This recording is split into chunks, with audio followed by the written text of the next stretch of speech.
நெருக்கத்திலே உம்மை அழைத்தேன், நெருங்கி உதவி எனக்களித்தீர். நெருக்கத்திலே உம்மை அழைத்தேன், நெருங்கி உதவி எனக்களித்தீர். திசை கெட்டெங்கும் அலைந்திடாமல் தீவிரம்பன் என்னை தாங்குகிறீர். திசை கெட்டெங்கும் அலைந்திடாமல் தீவிரம்பன் என்னை தாங்குகிறீர். உம் பாதம் பணிந்தேன் என்னாலும் துதியே, உம்மை அன்றி யாரை பாடுவேன். இசையா உந்தன் அன்பு உள்ள பொங்குதே, இசையா உந்தன் அன்பு உள்ள பொங்குதே. சீருடனே பேருடனே சிறந்து ஜொலிக்கும் கொடுமுடியில், சீருடனே பேருடனே சிறந்து ஜொலிக்கும் கொடுமுடியில் சீக்கிரமாய் சேர்த்திடுவீர். சீயோனை வாஞ்சித்து நாடுகிறேன், சீக்கிரமாய் சேர்த்திடுவீர். சீயோனை வாஞ்சித்து நாடுகிறேன். உம் பாதம் பணிந்தேன் என்னாலும் துதியே, உம்மை அன்றி யாரை பாடுவேன். இசையா உந்தன் அன்பு உள்ள பொங்குதே, இசையா உந்தன் அன்பு உள்ள பொங்குதே. சிங்கார மாளிகையில் ஜெயகீதங்கள் பாடுவோம், சீயோ மணவாளனுடன், சீயோ மணவாளனுடன். ஹல்லேலூயா. இந்து குடும்பத்தில் நாங்கள் பிறந்தோம். என்னுடைய சாட்சியும் சொல்லிட்டு செய்திக்குள்ளே நான் கடந்து போக விரும்புகிறேன். ஆமாம், எங்களுடைய கிராமத்தில் 600 வீடு உண்டு. ஒரு கிறிஸ்தவ குடும்பம் கூட கிடையாது. ட்ராக்ஸ் கொடுக்க தூத்துக்குடியில் உள்ள திரவியபுரம் அப்படின்னு ஒரு சர்ச்சில் உள்ள அங்கே உள்ளவங்க சுவிசேஷ ஊழியத்துக்கு என்று எங்கள் கிராமத்துக்கு வந்தாங்க. அப்போ எங்கள் கிராமத்தில் அவங்கள விடாமல் நீங்கள் வெளியே போங்க அப்படின்னு சொல்லி அனுப்பிட்டாங்க. அப்போ அனுப்பும் போது ஒரே ஒரு பாட்டிமா, அவங்க இப்போ இறந்துட்டாங்க. அவங்க மட்டும் எங்கள் மூத்த அக்கா கையில் ட்ராக்ஸ் கொடுத்து, உங்களுக்கு எப்போமாவது ஆபத்து வந்துச்சுன்னா நீங்கள் ஏசப்பான்னு சொல்லுங்கள், நீங்கள் இருக்கிற இடத்துக்கு ஆண்டவர் வந்துடுவார் அப்படின்னு சொல்லிட்டு போயிட்டாங்க. நான் என்னுடைய தாயாருக்கு 8வது ஆண் மகன். குறிகாரன் ஜோசியக்காரன்லாம் என்னுடைய தாயாருக்கு எங்கள் வீட்டில் சொல்லிட்டு போயிட்டாங்க, உனக்கு 8வது ஒரு பையன் பிறப்பான், கொடி சுற்றி பிறப்பான், அவன் பிறக்கிற அன்னைக்கு நீ இறந்துருவே அப்படின்னு சொல்லிட்டாங்க எங்கள் அம்மாவுக்கு.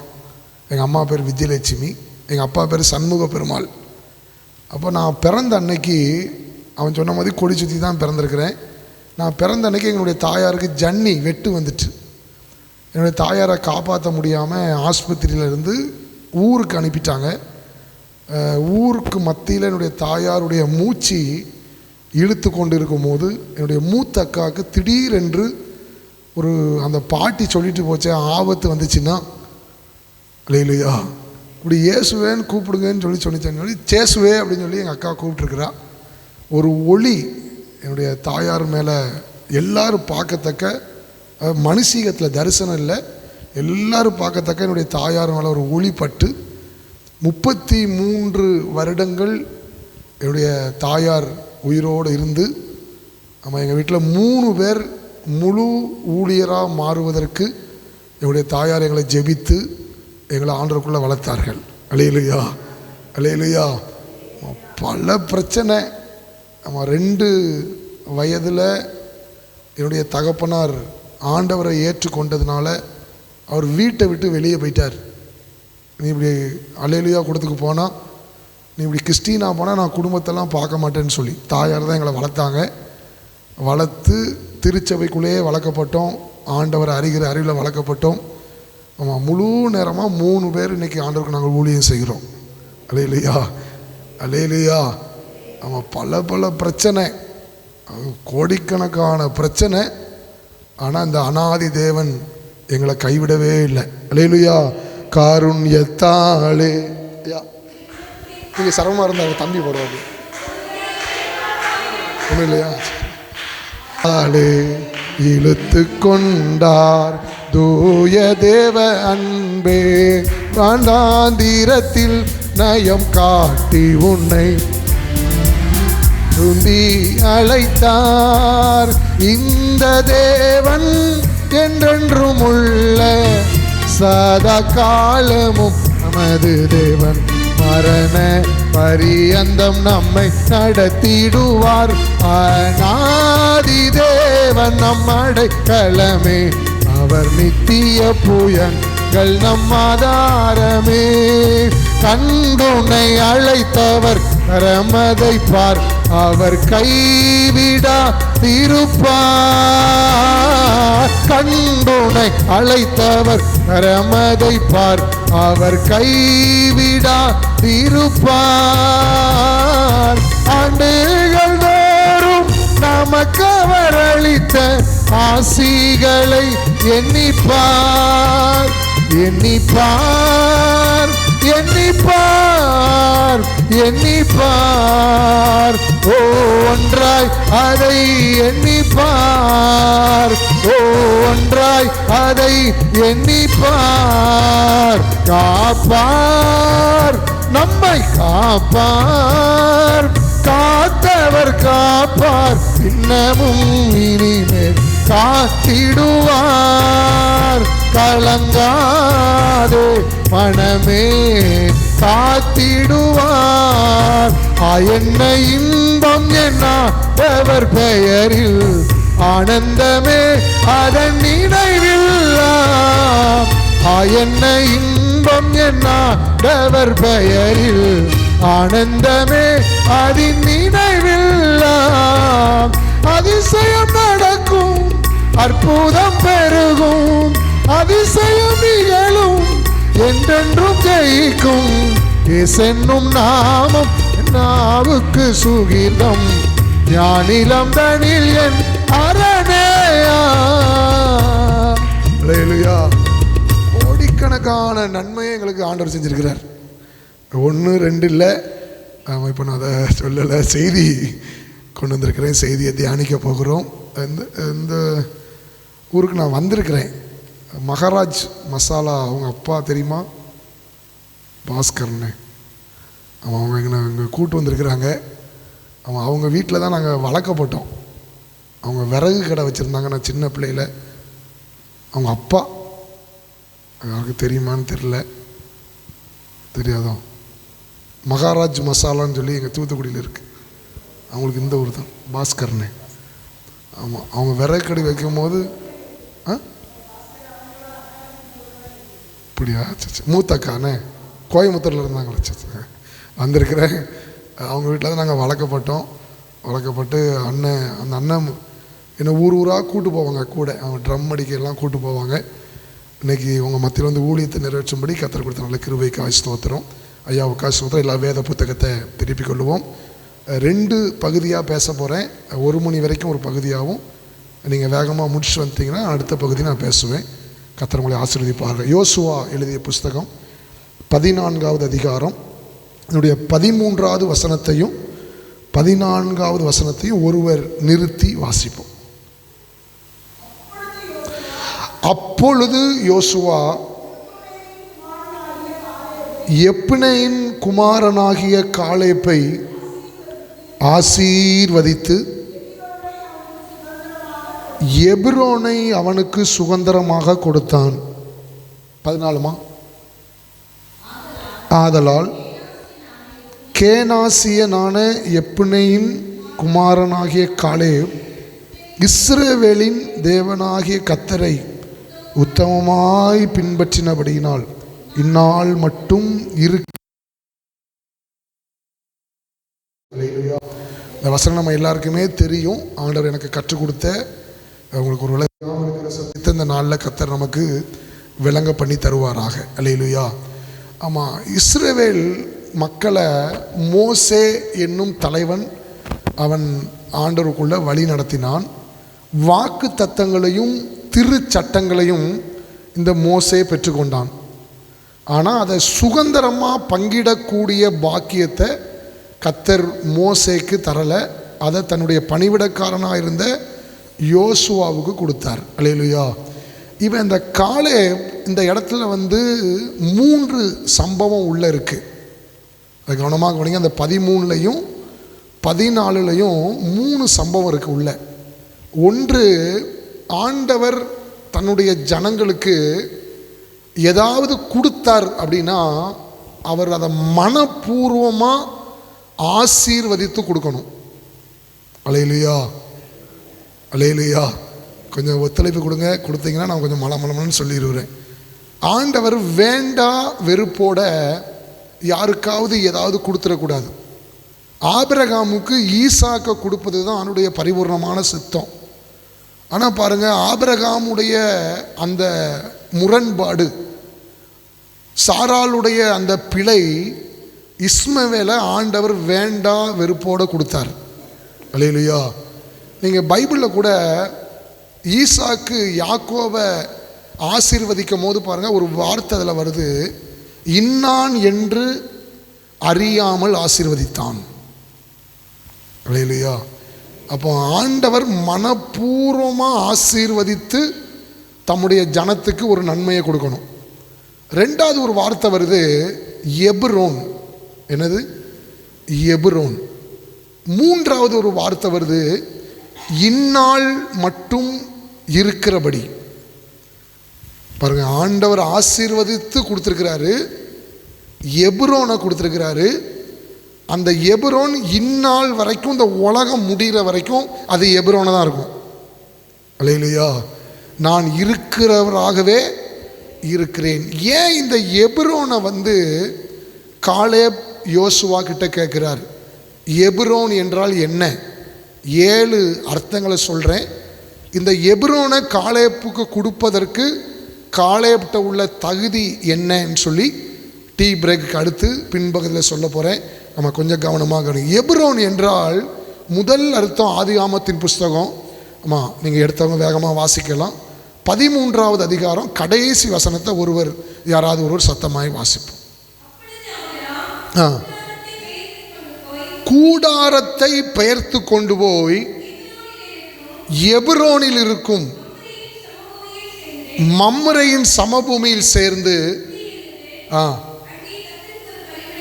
போதும். முதல் அர்த்தம் எபிரோன் என்றால் என்ன ஆவிக்குரிய அர்த்தம்னு சொல்லி கேட்டிங்கன்னா, நானும் நீங்களும் எவ்வளவு நாளும் தப்பு செய்யலாம், நம்ம தப்பு செய்வோம், பாவம் செய்யாத மனுஷன் இல்லையே அப்படின்னு. ஆனால் இந்த பாவம் செய்கிற மனுஷங்க ஏன் விழுந்து கெட்டு போயிட்டாங்க, ஏன் கெட்டு போகிறாங்கன்னா, ஒரு மனிதன் திரும்ப திரும்ப ஆண்டவருடைய ஆலயத்துக்கு பலிபீடத்துக்கு வரக்கூடிய பாக்கியத்தை கர்த்தர் கொடுத்தாருன்னா அவன் அந்த உலகத்தில் பாக்கியவான். திரும்பவும் சொல்கிறேன், 12வது அதிகாரத்தில் ஆபிரகாமும் லோத்தும் புறப்பட்டு போகிறாங்க.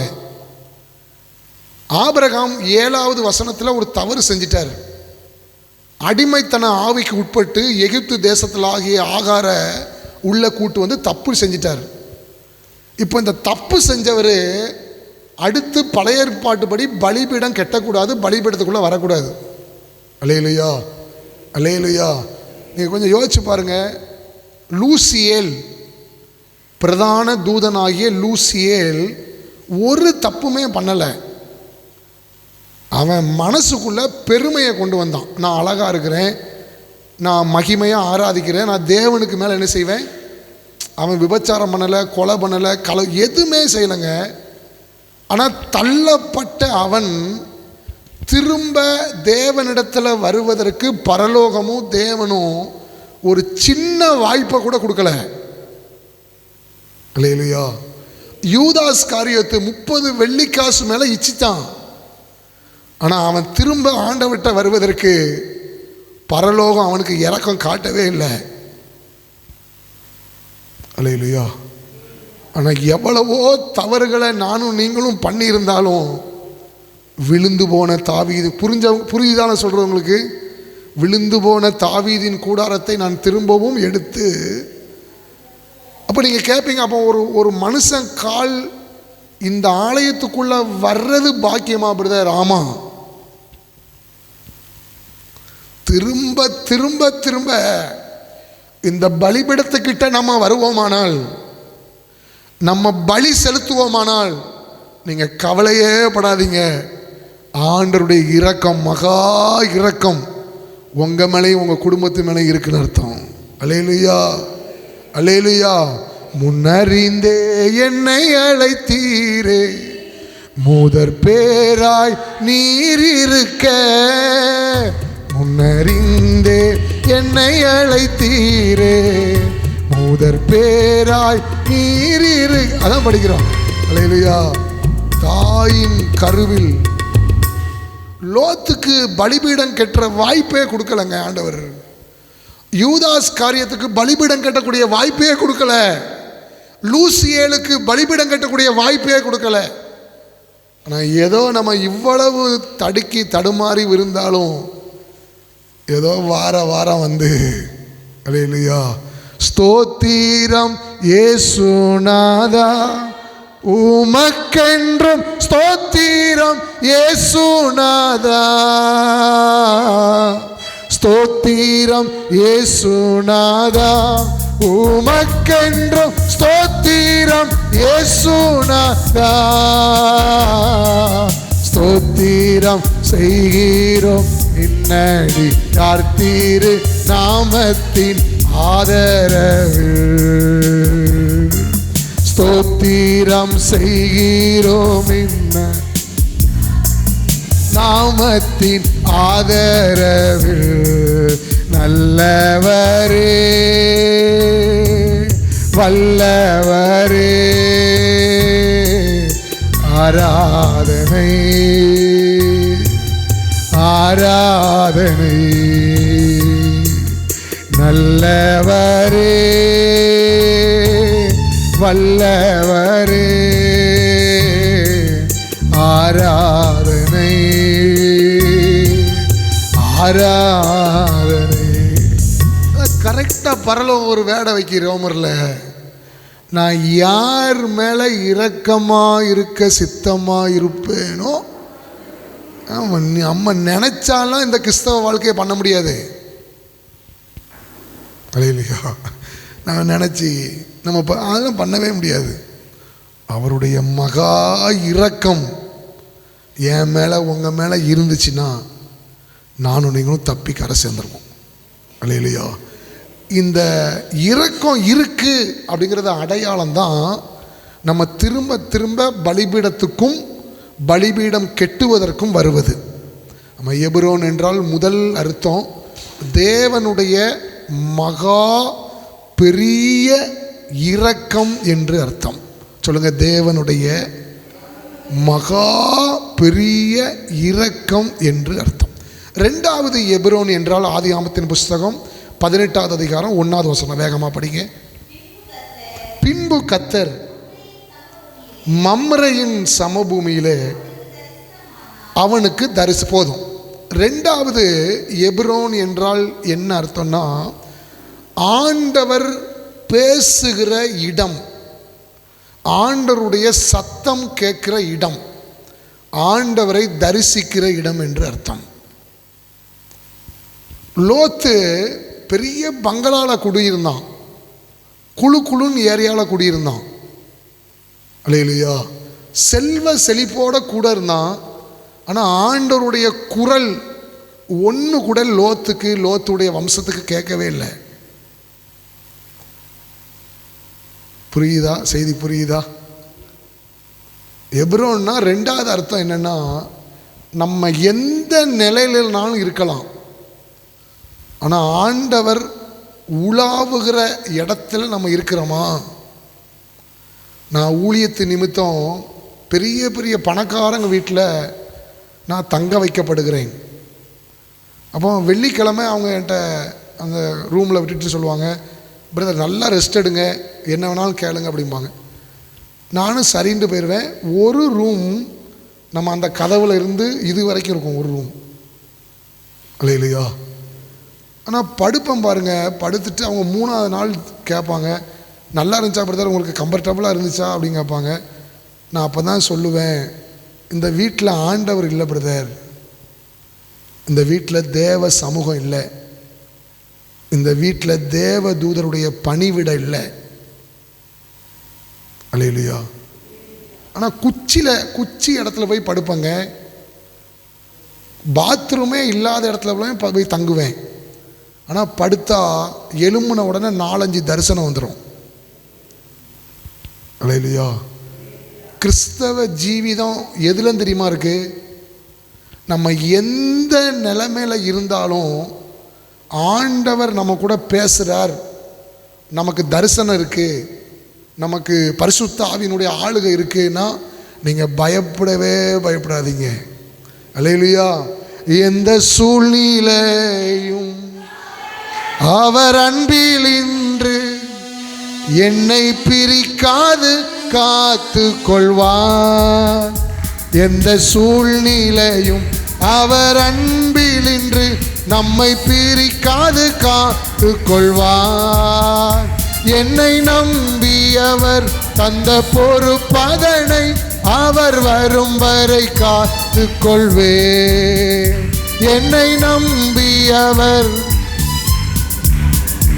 அவர் வரும் வரை காத்து கொள்வேன். ஆனந்தமே பரமானந்தமே இது மாபெரும் பாக்கியமே. இந்த பார்தளத்தின் சொந்தக்காரர் அவர் எந்த உள்ளத்தில் சொந்தமானார். இந்த பார்தளத்தின் சொந்தக்காரர் அவர் எந்த உள்ளத்தில் சொந்தமானார். வீணை நாதம் தொனித்திடும் நேரம் வரவேற்பு அளிக்கப்படும். வீணை நாதம் தொனித்திடும் நேரம் வரவேற்பு அளிக்கப்படும். என் பிதா வீட்டிலே வாசஸ்தலங்கள் உண்டு, இயேசுவோடே நான் குடியிருப்பேன். என் பிதா வீட்டிலே வாசஸ்தலங்கள் உண்டு, இயேசுவோடே நான் குடியிருப்பேன். அவர் பாதம் விழுந்து பணிந்து ஆனந்த கண்ணீர் படிப்பே. இந்த ஓட்டம் ஜெயத்துடன் முடியும், அந்த நாடு சுகந்தரிப்பே. இந்த ஓட்டம் ஜெயத்துடன் முடியும், அந்த நாடு சுகந்தரிப்பே. குரல் கேட்கா, அது ஊழியக்காரங்க மூலியமா பேசுறது இல்லை, நம்ம கூட கர்த்தர் பேசுவார். அல்லேலூயா. எவ்வளவு கஷ்டம் இருந்தாலும் ஆண்டவருடைய குரல் தரிசனம் மட்டும் உங்களுக்கு கிடைச்சிச்சுன்னா பயப்படாதீங்க, நீங்க தப்பி கரை சேர்ந்துருவீங்க. ஆனால் எல்லாம் இருந்தும் உங்களுக்கு ஆண்டவருடைய வார்த்தை அபூர்வமாக இருக்கு. எதுக்கெடுத்தாலும் தீர்க்கதரிசிக்கிட்ட, எதுக்கெடுத்தாலும் ஊழியர்கிட்ட ஃபோன் போட்டு என்ன செய்யனா, உங்களை மாதிரி என்ன மாதிரி பரிதவிக்கப்பட்டவங்களும் யாரும் கிடையாது. எபிரோன் என்றால் 2வது அர்த்தம் ஆண்டவருடைய குரல், தரிசனம், பேசுகிற இடம் என்று அர்த்தம். அல்லேலூயா. 3வது எபிரோன் என்றால் யோசுவா புஸ்தகம் அதே 14வது அதிகாரம், அதில் அழகாக அது சொல்கிறார், நீர் எனக்கு அந்த மலை நாட்டை எனக்கு தாரும். வேகமாக சொல்லுங்க, மலை நாட்டை எனக்கு தாரும். ஏன் சமபூமியை கேட்கல? இல்லையா, நிறைய சமபூமி இருந்திருக்கு. 12 கோத்திரத்துக்கும் முன்னாடி நின்று யுத்தத்தை பண்ணினவங்க 2.5 கோத்திரத்தார்.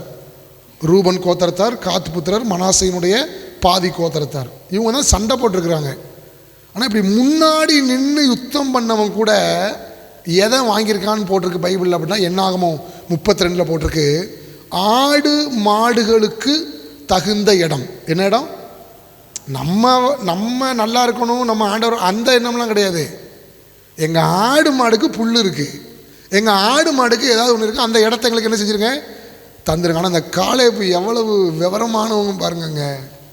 எனக்கு ஏதாவது ஒரு ஊரை கொடுத்தா நான் வாங்க மாட்டேன்.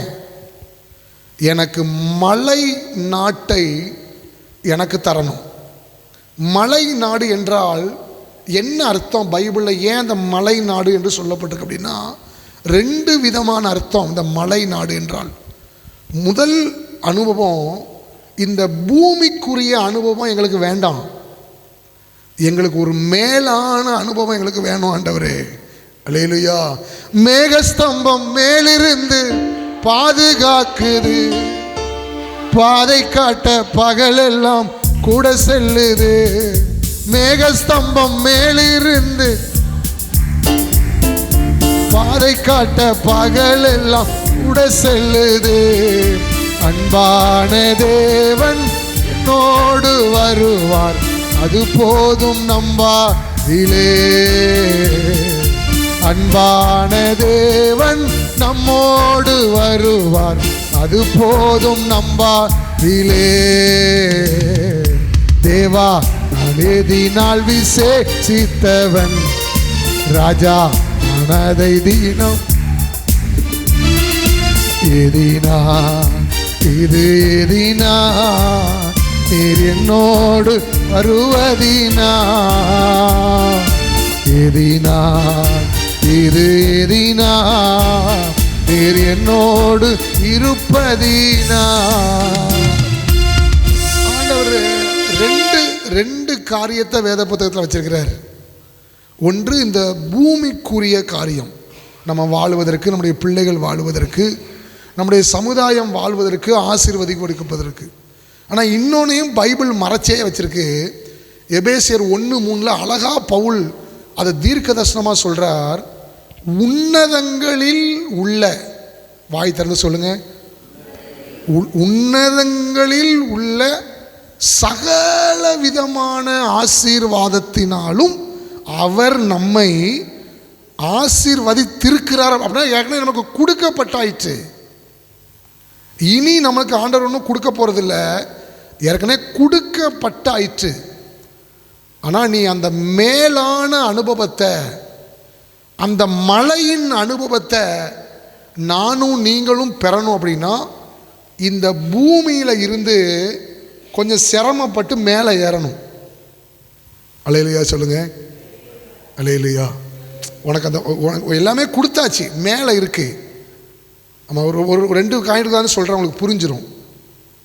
மலையின் அனுபவம் என்றால் முதல் காரியம் மேலான அனுபவம், 2வது உன்னதமான அனுபவம் என்று அர்த்தம். ஆபிரகாம் கீழே தான் இருக்கிறார். கீழே இருக்கிற வரைக்கும் ஆபிரகாமோட வாழ்க்கை திக்கு திக்கு திக்கு திக்குட்டே இருக்கு. ஆண்டவர் பேசுகிறார், நடக்கிறார்.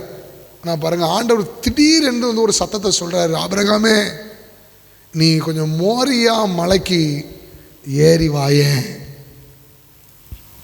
இல்லையா, நீ மோரியா மலைக்கு கொஞ்சம் ஏறி வாயேன். அப்போ மோரியா மலையில் ஏறுறது ஈஸியான காரியமா? இல்லை. குடும்பத்துக்கு தெரியாது, யாருக்கும் தெரியாது, அங்கே யாருமே இல்லை. ஆனால் நீ மோரியா மலைக்கு மட்டும் ஏறி வந்துட்டேன்னா உனக்கு ஒரு அதிசயத்தை அங்கே வச்சு காட்டுவேன். இல்லையா, நீ எப்போ புறப்படுறையோ அப்பமே வாயில்லாத ஒரு ஜீவனுக்கும் நான் சொல்லி அதை புறப்பட பண்ண வைப்பேன். இல்லையா, நீ மட்டும் மோரியா மலைக்கு மேலே ஏறி வந்துட்டனா உனக்கு ஒரு இன்னொரு அதிசயத்தை செய்வேன். ஏகோவா, அவருடைய நாமத்தில் நிறைய டிஃபரெண்ட் இருக்குங்க. எல்ரோயி, எல்ரோயினா பார்க்குறார், காண்கிறார்னு அர்த்தம். ஆனால் இங்கே தான் அதை வெளிப்படுத்துகிறாரு. இன்னையில இருந்து 1000 தலைமுறை வரைக்கும் உன் எல்லா காரியத்தையும், அல்லேலூயா, ஏகோவா ஈரே எல்லாமே பார்த்து கொள்வி. ஏகோவா ஈரே எல்லாமே பார்த்து கொள்வி. ஸ்தோத்திர ஸ்தோத்திரமே அப்பா, ஸ்தோத்திரமே ஸ்தோத்திரமே அப்பா, ஸ்தோத்திரமே. நம்ம பாருங்க, நம்ம ஆலயத்துக்கு வந்தாலும் இந்த மலை மேலே ஏறுவதற்கு நமக்கு மனசு இல்லாததுனால நம்ம குடும்பத்தை, நம்ம பிள்ளைகளை, எதிர்காலத்தை எல்லாத்தையுமே நம்ம தான் பார்க்கோம். அல்லேலூயா. நான் ஆண்டவர் எளிமையாக சொல்கிறார், நீ பார்க்க வேண்டாம், நீ சுமக்க வேண்டாம். அல்லேலூயா. நீ ஏன் பிள்ளை, உன் எல்லா காரியத்தையும் நான் செய்கிறேன். ஆனால் நான் செய்யணும்னா நீ மேலே ஏறி வரணும். அல்லேலூயா. பார்த்தீங்களா, மோரியா மலையில் 3 காரியம் நடக்கு. ஒன்று, அங்கே தான் அவனுக்கு ஆடு தெரியுது. 2, அங்கே தான் அவனுக்கு ஏகோவா ஈரே என்கிற நாமம் வெளிப்படுத்தப்படுது. 3, 12:1 நான் உன்னை ஆசீர்வதிப்பேன் தான் சொன்னார். ஆனால் இங்கே சொல்கிறாரு, ரொம்ப ஆழமாக இங்கே சொல்கிறார். மோரியா மலையில் 22:17-18 உன் சத்துருக்களுடைய வாசஸ்தலத்தையும் உன் சந்ததியார் சுதந்தரிப்பாங்க. கொஞ்சம் யோசிச்சு பாருங்க. நம்ம ஆண்டவர் உயிர் உள்ள ஆண்டவர். ஆனால் பட்டணங்களில் மெயின் ரோடுகள்லாம் பாருங்கள், சத்துருக்களுடைய வாசஸ்தலங்கள் தான் பெருசாக இருக்குது. அல்லேலூயா. ஆனால் நமக்கு வாக்குத்தத்தம் இருக்குது. நீ மட்டும் மோரியா மலைக்கு ஏறிட்டனா, நீ மட்டும் உன்னத அனுபவத்துக்குள்ளே வந்துட்டனா, உன் சத்துருக்களுடைய வாசஸ்தலத்தையும் நீ சுதந்தரித்து கொள்ளுவாய். கீழே இருக்கிற வரைக்கும் மோசே அற்புதம் செஞ்சான், மோசே அதிசயம் செஞ்சான். ஆனால் பாருங்க, மோசே மேலே ஒரு அடமொழி சொல் இருந்தது. திக்குவாயன், கொலைகாரன், கோபக்காரன்.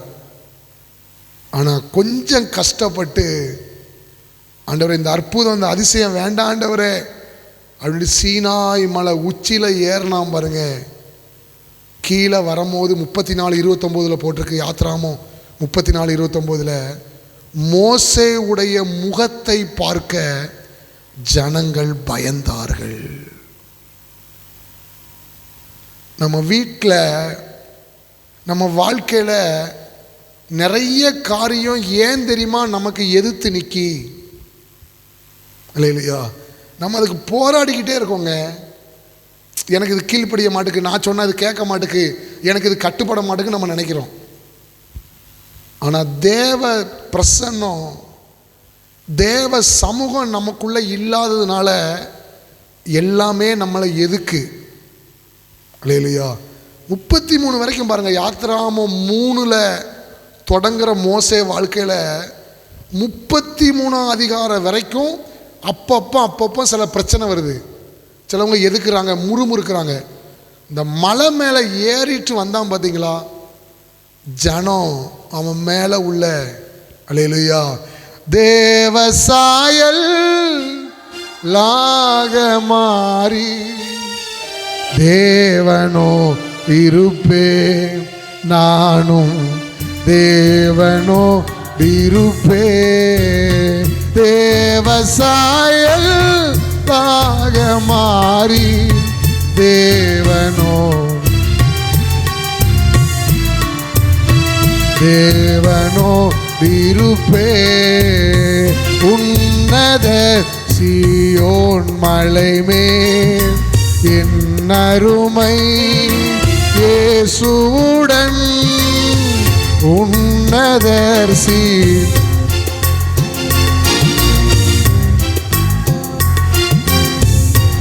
அல்லேலூயா. நம்ம குடும்பத்தில், நம்ம வாழ்க்கையில் ஏன் சிலது நம்மளுக்கு கீழ்ப்படிய மாட்டுக்கு, ஏன் சிலது கட்டுப்பட மாட்டுக்கு, ஏன் நம்ம போராடிக்கிட்டே இருக்கோம் அப்படின்னா, தேவனுடைய பிரசன்னம், தேவனுடைய சமூகம் என் மேலேயும் உங்கள் மேலேயும் இல்லை. அல்லேலூயா. ஜெபத்தோட்டம் பெர்க்மான்ஸ் ஃபாதர் அவங்க தமிழ்நாட்டில் மொத்தம் ஒரு 380 400 சர்ச் இருக்குது அவங்களுக்கு. அதில் நம்ம தென் பகுதியில் மட்டும் ஒரு 150 சர்ச் இருக்குது. அப்போ பாருங்கள், இந்த சர்ச்சில் பிரச்சனை வரும்போது அந்த போதகர் அங்கே உள்ள ஆட்கள்லாம் கூப்பிட்டு திங்கக்கிழமை நாங்கள் அந்த பெர்க்மான்ஸ் ஃபாதரை பார்க்குறதுக்கு போவோம். நம்ம போய் பேசி முடிச்சிருவோம் அப்படின்ட்டு காரில் போவோம். இந்த காரில் ஏறும் போது அந்த ஆள் என்ன சண்டை போடுற ஆள் என்ன சொல்லிட்டு வருவான்னா, நான் கேட்டுருவேன், நான் நாக்கப்படுக்கிற மாதிரி ரெண்டை கேட்டுருவேன், நான் நேருக்கு நேராக கேட்டுருவேன், நான் அப்படி கேட்டுருவேன் இப்படி கேட்டுருவேன்ட்டே வருவேன். நாங்களும் சரி வாப்பான்னு கூப்பிட்டு போவோம். சரி வாப்பா நீ என்னென்ன கேட்கணுமோ என்ன செஞ்சிரு எல்லாத்தையும் கேட்டுரு அப்படின்ட்டு. அந்த ஜெபத்தோட்டத்துக்கு உள்ளே போய் அவர் முன்னாடி விடுவோம் பாருங்களேன். இவன் காலையிலிருந்து 3 மணி நேரம் பேசிட்டு வந்த எதையுமே அங்கே அவன் பேச மாட்டான். அவர் என்ன சொல்கிறாரோ அதுக்கு சரிப்பா சரிப்பா சரிப்பான்னு தலையாடிட்டு வந்துடுவான். அப்போ நான் இவ்வளவு நேரம் நீ என்ன பேசிட்டு வந்த, இப்போ என்ன இல்லை அவரை பார்த்தா எங்களால் பேச முடியல, என்ன ரகசியம் சொல்லுங்க, என்ன மனுஷன் தானே. சாராள் நவரோஜி அம்மா உடன்குடி காட்டுக்குள்ள ஊழியம் பண்ணுவதற்காக நடந்து போனாங்களாம். அப்போ 2 பொல்லாத மனிதர்கள் அந்த தாயாரை தவறாக நடத்துவதற்காக அந்த காட்டுக்குள்ளே கொஞ்சம் தூரம் போய் இந்த கையை அந்த அம்மா மேலே இப்படி இப்படி இப்படி இவ்வளோ தான் இருக்காங்க, இப்படி கையை இப்படி வைக்க போயிருக்காங்க பாருங்கள். இப்படி இமை பொழுதில் ஒரு பெரிய தேவ தூதருடைய சேனை அக்கினி மயமாக இறங்கியிருக்கு. இந்த 2 பேருக்கும் கண்ணு தெரியாமல் போயிட்டான். அல்லேலூயா. 2 பேருக்கும் கண்ணு தெரியாமல் போயிட்டாங்க. முதல் நாள் பிரசங்கம் பண்ணி ஆல்டர் கால் கொடுக்கும் போது 2 அந்த பையங்களும் அழுதுகிட்டே போனாங்களாம், இந்த இயேசு யாருக்கு வேணும். அப்போ அந்த ஊரில் உள்ளவங்க இவங்க ரவுடி இல்லை, இவன் பொல்லாதவன், இவன் எப்படின்னா சாட்சி சொன்னாங்களாம், உங்களை சுற்றி அக்கினிமயமான அந்த தேவ சமூகம், தேவா பிரசன்னம் தாருமே, தேடிவும் பாதம் தொழுகிறோ. நமக்கு எல்லா ஆண்டவர் தந்து கூட பாருங்க நம்மளால் அனுபவிக்கவே முடியல. அதை ஏன் ஆண்டவர் இதை பேச சொல்கிறாருன்னு சொல்லி தெரியல. எல்லாம் உள்ள இருந்தாலும் நமக்கு தெரிஞ்சிருந்தாலும் அந்த தேவ சமூகம் இல்லை, நமக்கு அதை நம்ம விரும்புகிறதும் இல்லை. அப்படியே சமூகத்தில் பர்வதங்களும் மெழுகு போல உருக ஆரம்பிச்சிடும். இல்லையா? பேதுரு கடல் மேலே நடந்தாங்க, எல்லா அற்புதத்தையும் பார்த்தான். ஆனால் ஆண்டவர் அவனை மலைக்கு கூட்டு போகிறார், மறுரூப மலைக்கு. மத்தேயு 16 கூட்டு போய் அங்கே சொல்கிறான், எந்த வண்ணானாலும் வெளுக்கக்கூடாத, எப்படி மகிமையை ஆண்டவர் காட்டுறாருன்னு பாருங்களேன். மலை நாட்டில் தான் இது இருக்கு. அல்லேலூயா. எலியா கீழே ஊழியம் பண்ணான், எண்ணெயை கொண்டு வந்தான், அப்பத்தை கொண்டு வந்தான். ஆனால் என்னைக்கு கர்மேல் மலைக்கு ஏறினானோ மலையவே கீழே கொண்டு வந்துட்டான். எலிசா கீழே ஊழியம் பண்ணான், ஆனால் கர்மேல் மலைக்கு என்னைக்கு ஏறினானோ செத்து போன ஆளை உயிர் தலை வச்சுட்டான். அல்லேலூயா, அல்லேலூயா. நம்ம மலை மேலே ஏறினாதான் அதுக்கு உள்ளே இருக்கிற உன்னத அனுபவத்தையும் நம்ம பார்க்க முடியும். திரும்பவும் சொல்கிறேன், மலையின் அனுபவம் வேறு, அதுக்குள்ளே இருக்கிற உன்னத அனுபவம் வேறு. சகரியா டேனிஃபோம் அந்த ஐயா ஜெபிக்கிற ஐயா பாருங்க, அவரும் பெர்க்மான்ஸ் ஃபாதரும் சென்னை சைதாப்பேட்டை திருச்சபையில் ஊழியம் பண்ண வந்திருக்கிறாங்க. அப்போ மீட்டிங்லாம் முடிச்சுட்டு ஒரு 10 மணிக்கு ரூமுக்கு 2 பேரும் வந்துட்டாங்களாம். அப்போ வந்த உடனே ஃபாதர் ட்ரெஸ் சேஞ்செலாம் மட்டும் சாப்பிட போயிருக்கிறார். இவர் ஃபேண்டு சட்டையை கூட கலட்டாமல் அப்படி நேர் முழங்கால் போட்டாராம். ஒரு அரை மணி நேரம், 1 மணி நேரம், 2 மணி நேரம் ஃபாதர் போய் பார்த்துருக்கிறார். அவருக்கு கால் அசையலை, கை அசையலை, இந்த இப்படிலாம் செய்யவே இல்லை. அப்படி முழங்கால் அப்படி நிற்காராம், எதுவுமே அசையலையாம். இவருக்கு ஒன்றுமே புரியாமல் ரூமில் போய் படுத்துட்டு விடிய காலம் 3 மணிக்கு எந்திரிச்சு லைட்டாக அப்படி பார்த்துருக்கிறார். அப்பமும் கால் கையெல்லாம் அசையலையாம், அப்படியே நிற்காராம். காலையில் 9 மணி வரைக்கும் நைட்டு 11 மணிக்கு போட்ட முழங்கால். இல்லையா?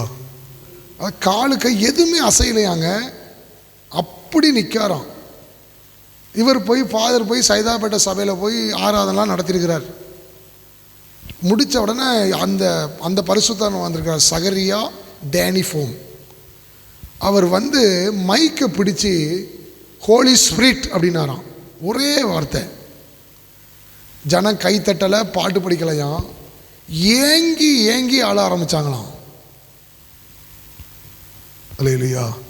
இவருக்கு குழப்பமாய் அவர்கிட்ட போய் கேட்டுக்கிறார், ஐயா நீங்கள் எனக்கு ஒன்றுமே புரியலை, நீங்கள் என்ன இப்படி இப்படி நிற்கிறீங்க அப்படின்னு.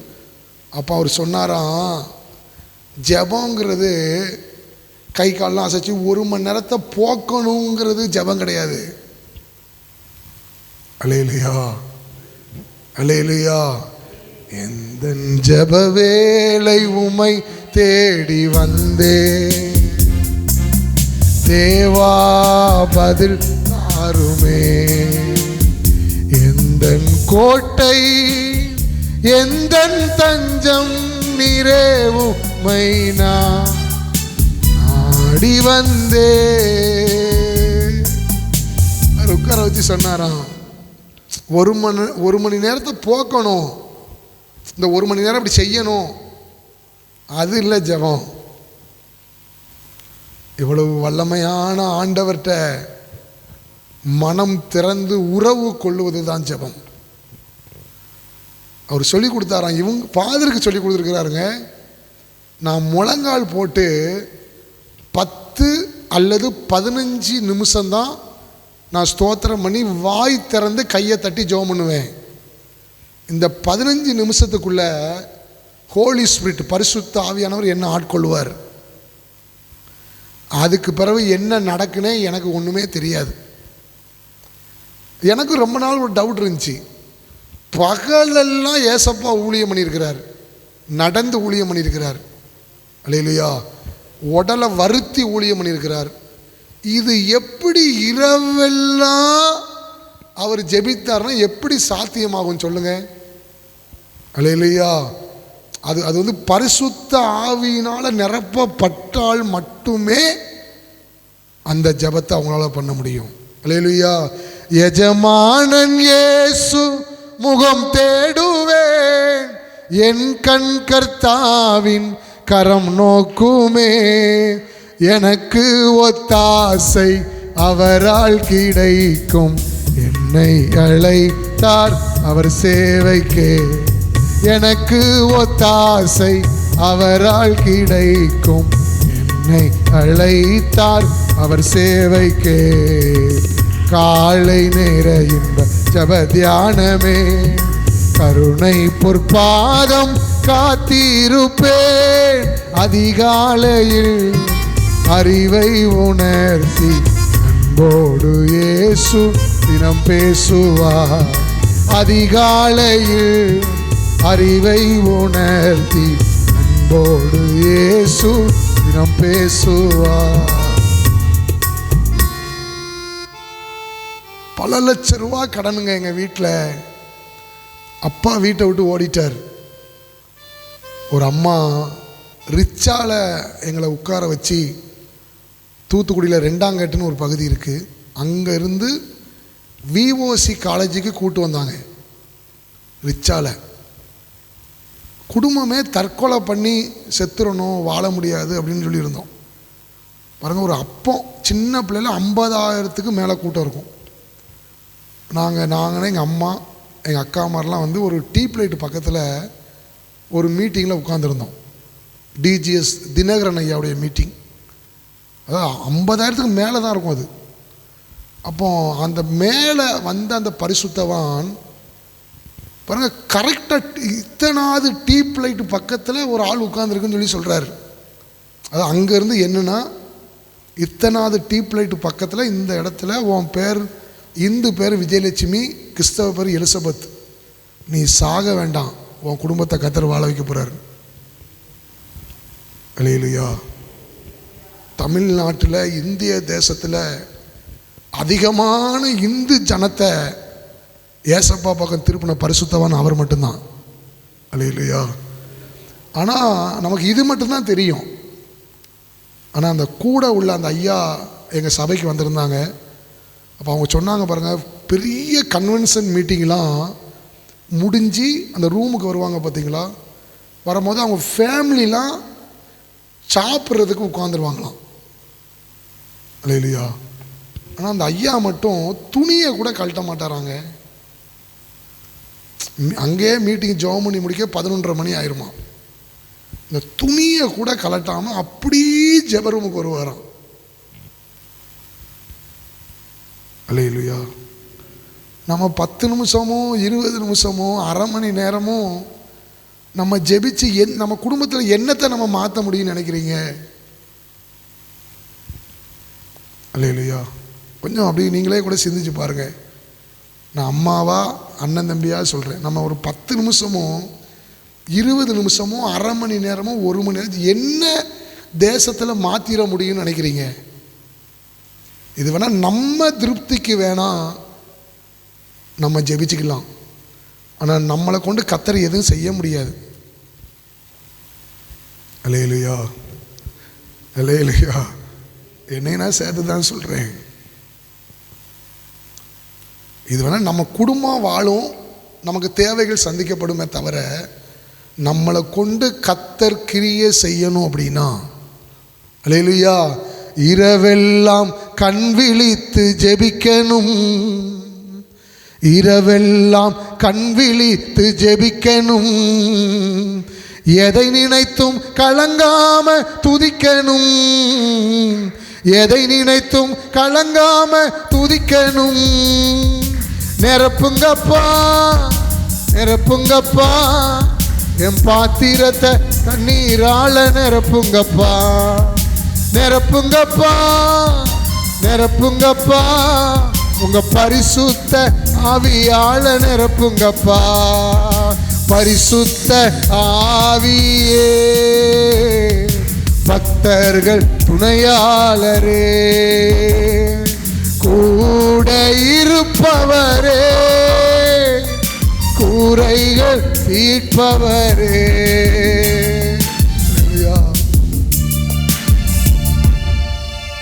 உங்களுக்கு கிடைச்ச ஐயாவுக்காண்டி ஆண்டவருக்கு நன்றி சொல்லுங்க.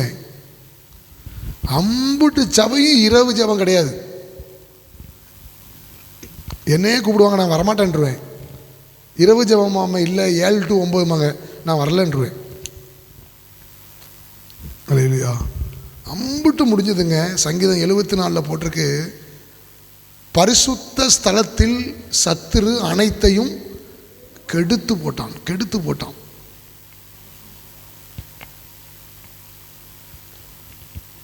நம்மளால் ஜெபிக்க முடியுமா? உன்னதத்துக்கு போக முடியுமா? பைபிளில் நிறைய அனுபவங்கள் இருக்குங்க. மறுரூபமாகிற அனுபவம் இருக்கு. பவுல் சொல்றான், ஒரு மனுஷனை அறிவேன், 3ஆம் வானம் வரைக்கும் எடுத்துக்கொள்ளப்பட்டான். பேதுரு அதை சொல்றான். அவன் சொல்றத எங்களுக்கே அரிதா இருக்கு. எம்மா ஒரு சீசர்கள் கீழே தான் நடந்துக்கிட்டு இருக்கிறாங்க. திடீர்னு ஆண்டவர் மறுரூபமாகிறார், கண்ணை திறக்கிறார். எபிரோன் என்றால் மலை நாட்டின் அனுபவம். மலை நாட்டுக்குள்ள 2 அனுபவம் இருக்கு. ஒன்று மேலான அனுபவம், இன்னொன்று உன்னத அதாவது அது பூமிக்குரிய அனுபவம். அது கிடையாது. அல்லேலூயா. பூமிக்கும் அதுக்கும் சம்பந்தம் கிடையவே கிடையாது. 4வது எபிரோன் என்றால் என்ன அர்த்தம்? அதே யோசுவா புஸ்தகம் 14வது அதிகாரத்தில் பெரிய பெரிய ராட்சசர்கள் கையில் வைத்திருக்கிற ஆசீர்வாதம் என்று அர்த்தம். இங்கே பாருங்கள், வேகமாக பாருங்கள். பெரிய பெரிய ராட்சசர்கள், துன்மார்க்கர்கள் இந்த பூமியில் சிலர் இதை பிடிச்சு வச்சுருக்காங்க. அல்லேலூயா, பிடிச்சு வச்சுருக்காங்க. ஆனால் தேவ பிள்ளைங்க தான் இதெல்லாம் பிடிக்கணும். தெரியுமா உங்களுக்கு? நமக்கு இந்த வெறி இல்லாததுனால, நமக்கு இந்த டார்கெட் இல்லாததுனால பிசாசின் பிள்ளைங்க அதில் ஏறி உட்காந்துட்டாங்க. இவன் அழுத்தி கேட்காங்க, எனக்கு ஏதாவது ஒரு ஊரை தந்துடக்கூடாது, ஏதாவது ஒரு ஊரை தந்துடக்கூடாது. இப்போ யோசிச்சு பாருங்க, இப்போ நம்ம சென்னைக்கு போகிறோம். சென்னைக்கு போகும்போது இப்போ நமக்கு ஐயா உங்களுக்கு கொஞ்சம் கொஞ்சம் இடம் கொடுக்கேன் அப்படின்னு சொல்லி கொடுக்காங்கன்னு வைங்க. யாராவது ஒருத்தங்க சென்னை போயஸ் கார்டனில் எங்களுக்கு இடம் கொடுங்கன்னு கேட்க முடியுமா? நம்ம கேட்க முடியுமா? நம்மளே பாருங்கள் கேட்க முடியாமல் தான் சொல்கிறோம். அல்ல இல்லையா? ஏங்க நடிகரும் விபச்சாரங்களும் வேசித்தனங்க பண்ணுறவனும் அதில் குடியிருந்தானா கர்த்தருடைய பிள்ளைகளை நம்மளுக்கு அப்படி கொடுக்க முடியாதா? சொல்லுங்க. நமக்கு அந்த மனம் இல்லை. அல்ல இல்லையா? பெருசாக வாங்கணும், ஆண்டவருக்காண்டி பெருசாக செய்யணும், ஏதாவது பண்ணணுங்கிற மனநிலை நமக்கு கிடையாது. பைபிளில் அழகாக போட்டிருக்கு, துன்மார்க்கனுடைய ஆஸ்தி நீதிமானுக்காக சேர்த்து வைக்கப்படுகிறது. திருச்செந்தூர் கோயில் மாதிரி திருச்செந்தூரில் நம்ம சர்ச்சை ஒன்று இருந்தால் எப்படி கொஞ்சம் யோசிச்சு பாருங்களேன். கொஞ்சம் அப்படி மனதில் வச்சு பாருங்களேன். மதுரையில் இறங்கின உடனே அந்த பிசாசு கோயில் நம்ம கோயில் ஒன்று இருந்தால் எத்தனை ஜனம் உள்ளே வரும்? எனக்கு ஏதாவது ஒன்றை நீ தந்துடக்கூடாது யோசுவா, எனக்கு இருக்கிறதுலையே பெஸ்ட்டானது வேணும். சொல்லுங்கள், இருக்கிறதுலையே நலமானது. எனக்கு என்ன கேள்வினா, நாய்க்குட்டி சாப்பிட்றத போட்டாலே சுகம் கிடைச்சிரும் அப்படின்னா, நீங்களும் நானும் பிள்ளைகளுடைய அப்பத்தை சாப்பிட்றவங்க. அல்லேலூயா.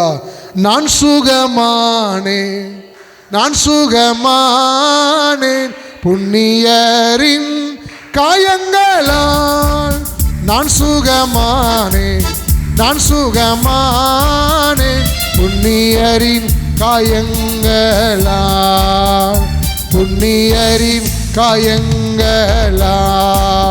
பிள்ளையினப்பம் பிள்ளையினப்பம் பிள்ளையான எனக்கல்லோ, பிள்ளையினப்பம் பிள்ளையினப்பம் பிள்ளையான எனக்கல்லோ, பிள்ளையான எனக்கல்லோ. அல்லேலூயா, அல்லேலூயா, அல்லேலூயா ஆனந்தமே. அல்லேலூயா, அல்லேலூயா, அல்லேலூயா ஆரோக்கியமே. அல்லேலூயா ஆரோக்கியமே. நான் போராடலாம் ஜெபிப்பேன். இந்த நம்ம பிள்ளைங்க இந்த டீச்சருக்கு படிக்க இதை நிப்பாட்டணும். நம்ம பிள்ளைங்க IAS அதிகாரிகளாக வரணும். அல்லேலூயா. IPS அதிகாரிகளாக வரணும், மத்திய அமைச்சராக வரணும். அதிகாரங்களை நம்ம கைப்பற்றணும். ஏங்க அவன் தான் அப்படி செய்வானாங்க? அவனுக்கு தான் அப்படி இருக்கான். சொல்லுங்க, இஸ்ரவேலே ரட்சிக்கப்பட்ட ஜனமே, உனக்கு எவனோ எல்லாம் நமக்கு கீழே தான். எனக்குள்ள இருக்கிற இயேசு அவ்வளவு பெரியவர். மனம் இல்லை. பாருங்களேன், நீங்கள் பைபிளே பாருங்கள். இந்த ரூபன் புத்திரர், காத்து புத்திரர், மனம், இவங்க தான் யுத்தம் பண்ணியிருக்கிறான். சண்டை, ஃபுல் சண்டை இவன் தான் போட்டிருக்கான். ஆனால் அவன் மனநிலைக்குள்ளே எப்படி இருந்திருக்குன்னா, இந்த ஆடு மாடு மேய்கிற அந்த புல்லை நமக்கு தந்தா போதுன்னு சொல்லி அங்கேயே நின்ட்டான். அல்லேலூயா. முன்னாடி நின்று யுத்தம் பண்ணியிருக்கிறான். இசக்கார் கோத்திரம் 49:13 இருக்கு பாருங்க. அவனும் இப்படி யுத்தம் பண்ணிக்கிட்டே வர்றான். நாடு நல்லது வசதியானதுன்னு சொல்லி யுத்தத்துக்கு போவான் அப்படின்னு நின்ட்டான். ஆனால் இவன் மட்டும் பாருங்க, நான் பெற்றுக்கொண்டா நல்லதை தான் பெற்றுக்கொள்வேன். இல்லையா? எதையாவது ஒன்றெல்லாம் நம்ம வாங்கிட்டு போகக்கூடாதுங்க. எதையாவது ஒரு எச்சியெல்லாம் நம்ம வாங்கிட்டு போகக்கூடாது. நானும் நீங்களும் பிள்ளைகள். சொல்லுங்க, பிள்ளையினப்பம் பிள்ளையினப்பம் பிள்ளையான எனக்கல்லோ, பிள்ளையினப்பம் பிள்ளையினப்பம் பிள்ளையான எனக்கல்லோ, பிள்ளையான கல்லோ. ஜெபம் கேட்டீரையா, ஜெயம் தந்தீரையா, ஜெபம் கேட்டீரையா, ஜெயம் தந்தீர். இந்திய தேசத்திலேயே, முழு இந்திய தேசத்தில் டில்லியில் பிரேயர் டவர் இருக்கிற ஒரே காரணம் ஜீசஸ் கால்ஸுக்கு மட்டும்தான். இல்லையா? டில்லியில் அங்கே வந்து நம்மளை விட மாட்டாங்க, நம்ம போக முடியாது. செங்கோட்டைக்கு பக்கத்தில், பார்லிமெண்ட்டுக்கு பக்கத்தில் நம்ம ஜெபிக்கணுங்க. ஆண்டவரே, எங்கள் ஆலயத்தில் இருந்து பைபிளை கையில் தூக்கி ஒரு IAS அதிகாரிகள் எழும்பணும். ஆண்டவரே, IPS அதிகாரிகள் எழும்பணும். நீங்கள் கேட்டீங்கன்னா கர்த்தர் நமக்கு செஞ்சு தருவார். 5வது எபிரோன் என்றால் யுத்தம் இல்லாத இளைப்பாறுதல் என்ற அர்த்தம். சொல்லுங்க, யுத்தம் இல்லாத இளைப்பாறுதல். பைபிளில் போர்க்களம்னு ஒன்று இருக்கு. ஏசாயா 59:19, வெள்ளம் போல சத்துரு. பைபிளில் அடுத்து ஒன்று இருக்கு, சங்கீதம் 66, மனுஷரை எங்கள் மேல் ஏறி போக பண்ணினீர், தீயையும் தண்ணீரையும். தானியேல் சிங்கக்கேபின்னு ஒன்று இருக்கு. அல்லேலூயா. சங்கீதம் 55 திரளான பேர் கூட்டமாய் கூடி என்னோடு. 91 போட்டிருக்கு, என் பக்கத்தில் 17,000 பேரும். ஆனால் அதே பைபிளில் தான் ஒன்று போட்டிருக்கு, இதெல்லாம் சந்தித்த உனக்கு இளைப்பாறுதலும் கண்டிப்பாக உண்டு. கர்த்தர் என் மேய்ப்பராக இருக்கிறார், நான் தாழ்ச்சி அடையேன். அவர் என்னை புல், அது என்ன அர்த்தம் தெரியுமா? அந்த புல் உள்ள இடம்னாலே இளைப்பாற பண்ணுகிற ஆண்டவர் என்ற அர்த்தம். 2 நாளாகமம் 20 என்னைக்கு யோசபாத் பெராக்காங்கிற ஒரு இடத்துக்கு அவன் வந்தானோ, நீங்கள் கீழே படித்து பாருங்கள், அதில் ஒரு அழகாக ஒரு வசனம் வருது, யுத்தம் இல்லாத இளைப்பாறுதலை நான் உனக்கு தருவேன். ஏசாயில் அழகாக போட்டிருக்கு, உன் சத்துருக்களை நீ தேடினாலும் நீ பார்க்க மாட்ட. அல்லேலூயா. சாகிற வரைக்கும் யுத்தம் பண்ணிக்கிட்டே இருப்போம் நினைச்சிடாதீங்க. சாகிற வரைக்கும் ஒரு பிரச்சனையை சந்திச்சுக்கிட்டே இருப்போம் நினைச்சிடாதீங்க. கண்டிப்பாக எனக்கு உங்களுக்கு ஒரு எபிரோன் உண்டு. நம்மளை கர்த்தர் இளைப்பாற பண்ணுவார். காட்டு மரங்களில் கீச்சிலி போல் எந்த நேசரதோ நிற்கிறார், நாமம் மூற்றுண்ட பரிமளமே, இன்ப ரசத்திலும் அதிமதுரோ. நாமம் மூற்றுண்ட பரிமளமே, இன்ப ரசத்திலும் அதிமதுரோ. வாடையே வா தென்றலே எழும்பு, தூதாயும் நற்கனி தூயருக்கு. வேலியடைத்த தோட்டமிரே வந்துங்குலா புகிறார். வேலியடைத்த தோட்டமிரே வந்துங்குலா புகிறார். என் நேசர் இயேசுவின் மேல் சாய்ந்தே துன்பவனா நிறத்தில் நடந்திட நல்வாழ் படைந்தே. நீங்க ஆண்டவர் மேல சாஞ்சிட்டீங்கன்னா உங்களை கர்த்தர் இளைப்பாற பண்ணிடுவார். 6வது எபிரோன் என்றால் நித்திய நம்பிக்கை என்ற அர்த்தம். சொல்லுங்க.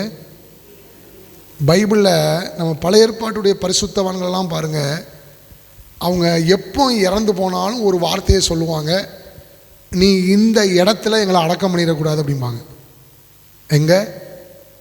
நாங்கள் எங்கேனாலும் தங்கலாம், நாங்கள் எங்கேனாலும் பிழைக்கலாம், நாங்கள் எங்கேனாலும் வேலை பார்க்கலாம், ஆனால் எங்களுக்கு ஒரு நல்ல நம்பிக்கை இருக்குது, நீ எங்களை பூர்வத்தில் உள்ள எபிரோன் கல்லறையில் நீ எங்களை வந்து அடக்கம் பண்ணிடணும். அல்லேலூயா, அல்லேலூயா. எனக்கு உங்களுக்கு 80 வயசு வரைக்கும் நம்பிக்கை கிடையாதுங்க. நிச்சயமான நம்பிக்கை இருக்கு நம்மளுக்கு. அல்லேலூயா. அழகாக சொல்றார், உங்க நம்பிக்கையிலே நீங்கள் உறுதி உள்ளவர்களாய். எதை போய் கேட்காம பாருங்க. நித்தியமான நம்பிக்கையோடு எங்கள் பரிசுத்தவான்கள் மரிச்சிருக்காங்க. என்ன நம்பிக்கை? அவங்களுக்கு ஏதாவது தீர்க்க தரிசனம் இருக்காங்க, அவங்களுக்கு ஏதாவது வாக்குத்தத்தம் இருக்கா? ஒன்றுமே கிடையாது. ஆனால் அவங்களுக்கு தெரியும், ஒரு நாளைக்கு கர்த்தராகிய இயேசு கிறிஸ்து வருவார், இந்த பூமியில் ஊழியம் பண்ணுவார், அவர் சிலுவையில் அடைக்கப்படுவாங்க. இதெல்லாம் நமக்கு அந்த காலத்தில் பைபிளில் இல்லை. ஆனால் அது எப்படி அவங்களுக்கு தெரியும்னு சொல்லி தெரியல. மத்தேயு 27 வாசிக்க வேண்டாம், 50 வீட்டில் போய் படித்து பாருங்க. ஆண்டவர் ஆவியை விடுறாரு, விடும் போது இந்த கல்லறைகள் திறந்தனன்னு போட்டிருக்கு. 7வது எபிரோன் என்றால் உயிர் தெழுதல் என்று அர்த்தம். வேகமாக சொல்லுங்க. எங்க இந்த சரீரம் ஒரு நாளைக்கு மகிமையின் சரீரமாய் மாறும். உயிர் தெழுதலில் நம்பிக்கை இருக்கா? அல்லேலூயா. கொஞ்ச காலந்தாங்க நம்ம இந்த உலகத்தில் கஷ்டப்பட போகிறோம், கொஞ்ச காலத்தில் தான் அவமானப்பட போகிறோம். இந்த பாவ சாயல் கலைக்கப்பட்டு தேவ சாயல் நமக்கு கொடுக்கப்பட்டு வானத்தில் வானத்தில் நடுவானத்தில் இயேசுவின் கைகளில் நான் இருப்பேன். பரமன் இயேசுவின் புன்னகை முகம் என் கண்களில் உள்ளத்தில் நிறைந்து நிற்கும். என் கண்களில் உள்ளத்தில் நிறைந்து நிற்கும். வானத்தில் வானத்தில் நடுவானத்தில் இயேசுவின் கைகளில் நான் இருப்பேன். பரமன் இயேசுவின் புன்னகை முகம் என் கண்களில் உள்ளத்தில் நிறைந்து நிற்கும். என் கண்களில் உள்ளத்தில் நிறைந்து நிற்கும். உன்னத தேவனே என் இயேசு ராஜனே, உம்மோடு இணைந்திட என் உள்ளம் ஏங்குதையா. மறுரூபமாக்கிடும் மகிமையின் மேகமே, மறுரூபமாக்கிடும் மகிமையின் மேகமே. உம்முக சாயலா உருமாற்றும் தெய்வமே, உம்முக சாயல் உருமாற்றும் தெய்வமே. சிங்கார மாளிகையில் ஜெயகீதங்கள் ஓ சீயோன் மணவாளனுடன், சீயோன் மண மோடியும் பாக்கியவான் கிடையாது, அமிர்ஷாவும் பாக்கியவான் கிடையாது, டாடா பிர்லாவும் பாக்கியவான் கிடையாது. இந்த கட்டடத்துக்குள்ள அமர்ந்திருக்கோம் பாருங்க. இல்லையா? அவன் எவ்வளவு பெரிய பாக்கியவான் தெரியுமாங்க? பிலிப்பியர் 3 பவுல் சொல்றான், எப்படியாவது மரித்தோரிலிருந்து உயிரோடு எழுந்திருக்க தகுதி உள்ளவர்களாகும்படி எல்லாவற்றையும். ஏன் எப்ரனோ போய் கேட்காம பாருங்க, இந்த இரட்சகர் இங்கே தான் கால் வைக்க போறார். எல்லாரும் கண்களை மூடுவோம். கண்களை மூடி ஒரு சின்ன ஜெபத்தை ஏறெடுப்போம். பூமிக்குரியதையே வாங்கிட்டு நம்ம வாழ்க்கை மோசத்துக்குள்ள போயிடக்கூடாதுங்க. ஏன் ஆண்டவர் பேச சொன்னாலும் தெரியாது, சொல்லிட்டேன். வர்ற புதிய வருஷத்துல எபிரோனின் அனுபவம் நம்ம குடும்பத்துக்கு வரணுங்க. 2 நிமிஷம் வாய் திறந்து கேளுங்க. எந்த உள்ளம் தங்கும் இயேசு நாயகா, இனி நான் அல்ல நீ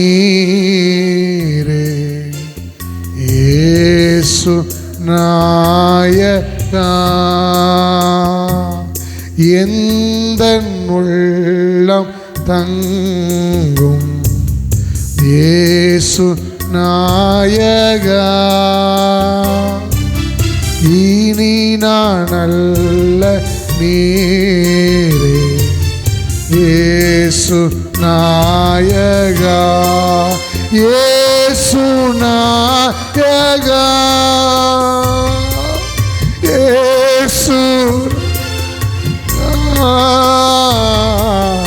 எந்தன் உள்ளம் தங்கும் இயேசு நாயகா. உந்தன் வீடாய் கொள்ளும் இயேசு நாயகா. பலிபீடத்தில் என்னை பரனே படைக்கின்றேனே இந்த வேலை. அடியேனை திருசித்தம் போல ஆண்டு நடத்திடுமே. கல்வாரி அன்பினையே கண்டு விரை தோடி வந்தேன். கல்வாரின் அன்பினையே கண்டு விரை தோடி வந்தேன். கழுவும் திரு இரத்தத்தாலே கரை நீங்க இருதயத்தை கழுவும் திரு இரத்தத்தாலே இருதயத்தை. எங்க சபையை எங்க குடும்பத்தை இந்த எப்ரோனின் அனுபவத்துக்கு நேராய் நீர் நடத்தும்படியாய் ஜெபிக்கிறோம். ஆண்டவரே, இந்த முதல் பகுதியை நடத்தினீர், ஆசீர்வதித்தீர், பேசினீர், உமக்கு நன்றி. இரண்டாவது பகுதியை நீர் நடத்தி தாரும். இயேசுவின் நாமத்தில் ஜெபிக்கிறோம் நல்ல பிதாவே.